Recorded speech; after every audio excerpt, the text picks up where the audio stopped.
বন্ধুরা, রবিবার ছিল আমাদের একটা নিশি প্রহরের নিমন্ত্রণ বাড়ি। তো এখানে ভোগ খাওয়ানো হচ্ছিল। তো প্রথমে দিয়ে দিল মহাপ্রসাদ।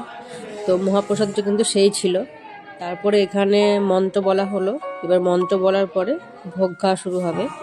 তো এখানে প্রথমে গরম গরম চলে এলো বেগুনি। বেগুনিটা কিন্তু সেই ছিল। দেখো কি সুন্দর বেগুনিটা। আর শীতকালে গরম গরম বেগুনি খেতে কার না ভালো লাগে বলো। তো তারপরে আমাকে কিন্তু আমাদের টেবিলটায় ভুল করে ভাত দিয়ে দিয়েছিল পোলাওয়ের জায়গায়। তো তারপরে চলে এলো পোলাওটা যেহেতু আমার খুব একটা ভালো লাগে না, ওই জন্য মেয়েকে দিয়ে দিয়েছিলাম।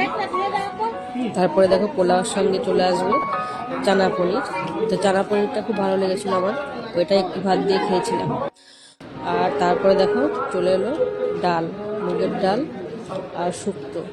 তো শুক্তো কান্না ভালো লাগে বলো।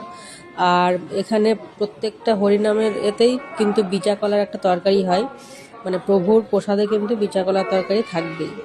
তো এইটাও কিন্তু খুব ভালো হয়েছিল। আর তার সাথে ছিল আলু পটলের তরকারি। তো প্রসাদগুলো কিন্তু খুবই সুন্দর ছিল। তারপরে দেখো চলে এলো চাটনি, পাঁপড়। তো তারপরে সবশেষে মিষ্টি, পায়েসও দিয়ে দিয়েছিল। আমি পায়েসটা নিইনি। তো এরকম প্রসাদ খেতে আমার কিন্তু খুবই ভালো লাগে, নিরামিষ ভোগ খেতে। আর তোমাদের কার কার ভালো লাগে অবশ্যই কমেন্ট করে জানিও।